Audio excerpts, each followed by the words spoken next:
Mike Tyson and the infamous ear bite. Now, if we're being honest, who doesn't know Mike Tyson? He was known as the Angry Beast in the ring, a powerhouse known all over the world for his raw aggression and knockout power. Everyone knew Tyson could be furious in the ring, but in 1997, during one of the most talked about fights in boxing history against Evander Holyfield, things took a dramatic and shocking turn. The match was already tense, and Tyson was visibly angry, feeling that Holyfield was using his head unfairly during close exchanges. He believed the ref was ignoring the fouls, and instead of staying calm and focused, Tyson completely lost control. In a moment that stunned everyone watching, he bit Holyfield's ear. Now, at first, people couldn't believe what they were seeing, but then it happened again, and Tyson bit Holyfield a second time and actually tore off a piece of his ear. It was one of the most unexpected and disturbing moments ever seen in a boxing ring. The fight was immediately stopped, Tyson was disqualified on the spot, fined a massive amount of money, and suspended from the sport for a period of time. But the impact didn't stop there. This incident led boxing authorities to take a hard look at how fights were managed. New rules were introduced, making it clear that if a boxer commits a serious foul intentionally, like something as extreme as what Tyson did, the fight can be ended right away without any second chances. There was also a renewed focus on fighter safety, as boxers were required to use better mouth protection, and referees and ringside officials were given more power and support to stop a fight immediately if someone clearly wasn't following the rules. Tyson's outburst didn't just damage his own legacy, but it made fans, officials, and fighters realize that more needed to be done to ensure safety in the ring. After this, boxing as a whole became more cautious, and rules became stricter to prevent anything like that from happening again. Paul Williams and his height. Paul Williams was a tall guy from South Carolina. Really tall for a boxer in his division. He stood 6'2", which is considerably huge for a welterweight. Yeah, you heard that right, a 6'2" fighter competing against guys usually much shorter and stockier, and that's where things started to get a little tricky. In the welterweight division, which has a weight limit of 147 pounds or 66.7 kilograms, most fighters just didn't have the reach or height to match Paul. His long arms and tall frame gave him a serious advantage. He could throw punches from way outside the normal range, and he didn't stop throwing. His pressure and volume were overwhelming, and to many fans, it just didn't feel fair.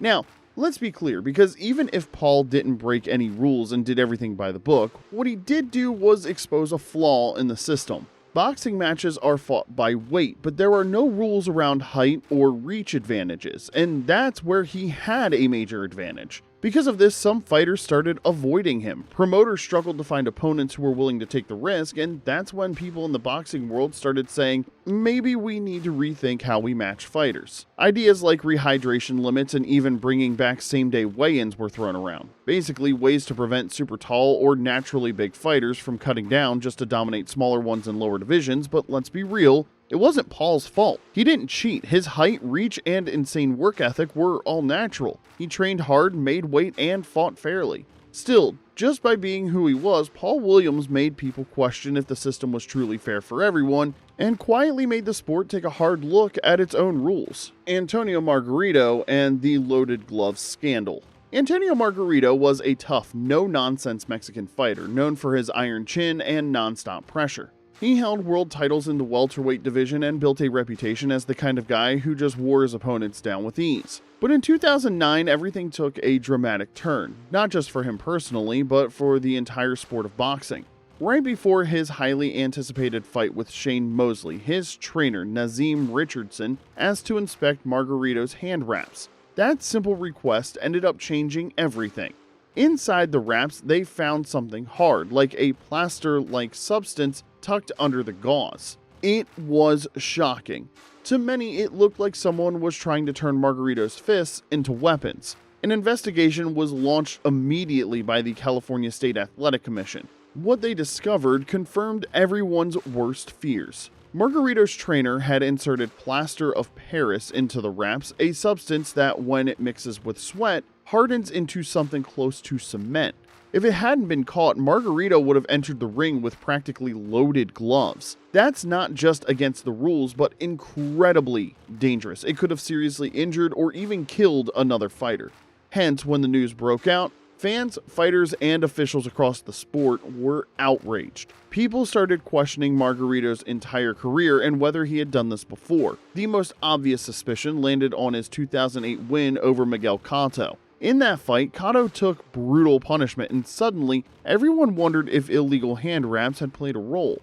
There was no proof, but the suspicion lingered like a cloud over Margarito's legacy. So what happened next was that Margarito was suspended for a full year, but even after the suspension ended, things were never the same. His reputation was shattered, and many fighters didn't want to face him. The boxing community viewed him with deep mistrust. He went from being a world champion to someone whose name was tied to one of the biggest scandals in modern boxing. But the scandal didn't just stop with a suspension. It led to actual change. Boxing commissions across the United States updated and tightened their rules for hand wrapping. Trainers now had to follow stricter procedures, and officials became much more involved in pre-fight inspections.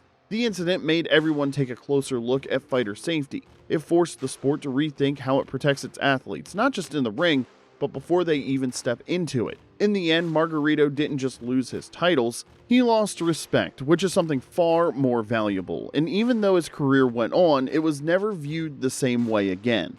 Jack Johnson and the color bar. Jack Johnson was the first black man to win the World Heavyweight Boxing title, and when he claimed that crown in 1908, it shook the world of boxing in a major way. At that time, a lot of people, especially those in power, were deeply uncomfortable with the idea of a black man standing at the very top of the sport, but that didn't stop Johnson. He kept winning, even against top white boxers, and that only made his critics more upset. Rather than give deserving black fighters a fair shot, the people controlling boxing events started doing something sly. They simply avoided them. They weren't openly saying no black boxers allowed, but it was clear that title opportunities went only to white fighters, no matter how much a black fighter had earned the chance. This unfair treatment wasn't just about what Johnson did in the ring, it had a lot to do with who he was outside of it too. Johnson had a bold personality. He didn't play the quiet, humble role that society expected from black men at the time. He lived loudly and confidently, which upset even more people. So for years after Johnson became champion, black fighters were basically frozen out of the big picture. It didn't matter how talented they were or how many fights they'd won. Being black meant you likely wouldn't get a title shot. Sadly, this discrimination became the norm in boxing for a very long time, and things didn't start shifting until another powerful figure in Joe Louis came along and slowly changed the game. But Johnson's legacy had already lit the spark. His success not only proved what was possible for black athletes, but it also exposed how corrupt and biased the system truly was. Instead of lifting up the best talent, boxing was rigged to keep certain people down. Johnson battled not only opponents, but also the society that tried to hold him back. And even with all the obstacles, his name still stands tall in both boxing and history, remembered as a true pioneer who broke barriers and refused to be ignored. Ray Mancini and the fight that shortened championship rounds. Ray Mancini was a rising star in the early 1980s. He became the WBA lightweight champion in 1982 and quickly became a fan favorite. But one tragic night changed his life. On November 13, 1982, Mancini defended his title against a young South Korean boxer named Duk Koo Kim. It was a tough, grueling fight that pushed both fighters to the absolute limit. Back then, world championship fights were 15 rounds long, and this one went deep. In the 14th round, Mancini landed a series of hard punches that knocked Kim down. Kim got up, but the fight was stopped shortly after. Moments later, he collapsed in the ring and was rushed to the hospital. Tragically, 4 days later, Kim passed away due to severe brain injuries he had suffered during the fight. This horrible event sent shockwaves through the entire boxing world. Everyone from fans and fighters to officials were shaken by what happened. As a result, big changes came quickly. The WBC was the first major organization to take action, reducing championship fights from 15 rounds to 12 in an effort to protect fighters from serious harm. The WBA and IBF followed soon after with the same change. The idea behind this move was simple. Shorter fights could lower the risk of extreme head trauma, especially during those final few rounds when fighters are the most exhausted and vulnerable. But it didn't just stop with the round cut. The tragedy also led to much stricter safety measures in the sport overall. Medical checks before and after fights were made compulsory in many regions, and several boxing commissions pushed for better ringside medical care, including having qualified doctors present and faster emergency responses during matches. As for Mancini, he was never quite the same after that night. He continued to fight, but emotionally he carried the weight of that tragedy with him. He never intended for any of it to happen, but his fight with Duk Koo Kim ended up triggering one of the most significant and lasting changes in boxing history, a shift that still affects the sport today. Andrew Golota and the low blow scandal.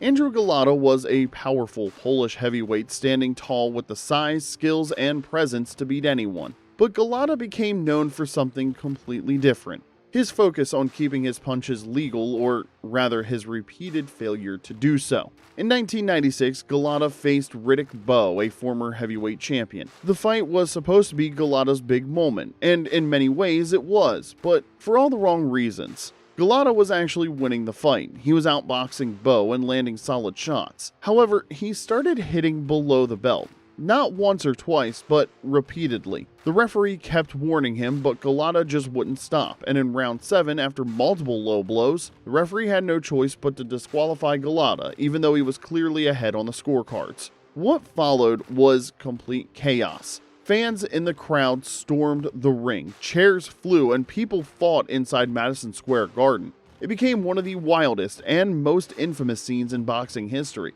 A few months later, they had a rematch, and guess what? Golota did the exact same thing. Again, he was winning, and again, he threw illegal low blows, and again, he got disqualified. Because of these two wild fights, the sport had to respond. New rules and stronger penalties were introduced for intentional fouls, especially low blows. Ringside officials were given clearer guidelines, and referees were encouraged to stop fights earlier if a boxer kept breaking the rules. Broadcasters also pushed for more replays and technical reviews during and after the fights. Golota's repeated low blows were not just strange incidents, they caused a real change in how fouls were handled in big matches. Sugar Ray Leonard and the 10-point judging system. Sugar Ray Leonard was a legendary boxer, no doubt about it, as he won world titles in 5 different weight classes, which is incredibly impressive in its own right. Now, during the late 1970s and 80s, Leonard wasn't just winning fights. He was becoming one of the biggest stars in boxing, taking down major names like Thomas Hearns, Roberto Duran, and Marvin Hagler. But what made Leonard stand out wasn't just the belts he collected. It was also the way his fights highlighted a serious problem in the sport, and it was how boxing matches were judged. You see, back then, judging wasn't standardized. Different states had their own systems, and many decisions were based on an overall impression of the fight rather than clear round-by-round scoring. This often led to results that felt unfair or downright confusing. A key example came during Leonard's 1981 fight with Thomas Hearns. Leonard was trailing on points for much of the fight, but staged a strong comeback in the later rounds and stopped Hearns. While Leonard won, the way the scoring was handled upset fans, not because of who won, but because the judging seemed sloppy and inconsistent. Part of the issue was that Leonard's slick style and fast hands often looked more dominant than they showed on paper, especially when judges weren't using clear technical criteria. That fight sparked serious discussions about judging reform. One major rule change that came from it was the broader and more consistent use of the 10-point must system,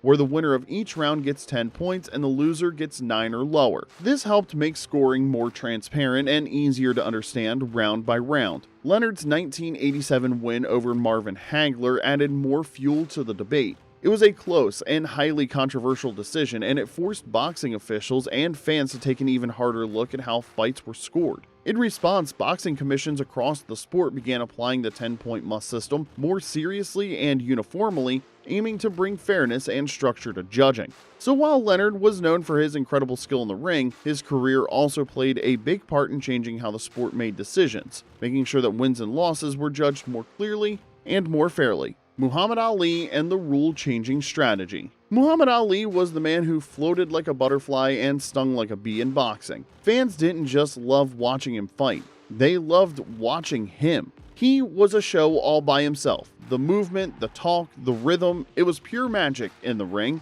but there was more to Ali than just flair. One of the things that really threw people off was how he would sometimes lean back on the ropes and let his opponents punch him. It sounds crazy, right? Punch after punch, Ali would just block, lean, smile, and soak it all in. Spectators were confused about whether he was hurt or tired. No, Ali was thinking 2 steps ahead. He was saving his energy and letting the other guy burn himself out. It was part of a brilliant tactic, what we now call the famous rope-a-dope. But not everyone loved it. Some fans thought it looked lazy and judges weren't sure how to score it. Should they reward the smart defense or penalize the lack of aggression? The boxing rulebook didn't exactly cover what to do when a fighter looks passive but is actually controlling the fight. And then there was the hugging. Ali, being smart and strategic, knew how to clinch, holding his opponents when things got heated to slow them down or mess with their rhythm. Again, it frustrated both the audience and officials. They had to go back to the drawing board and clarify the rules. What counts in a fight? Is it just punches thrown? Is it how tired you make your opponent? Or is it about controlling the pace, even if it doesn't look aggressive? Thanks to Ali, rulemakers had to tighten things up. They gave referees clearer instructions on when to step in and break clinches. Scoring guidelines were updated to better evaluate strategy versus raw aggression, and Ali didn't just change the sport with his fists, he changed it with his mind. His clever tactics made the people running the sport realize that boxing isn't just about brute force, it's about intelligence, patience, and control.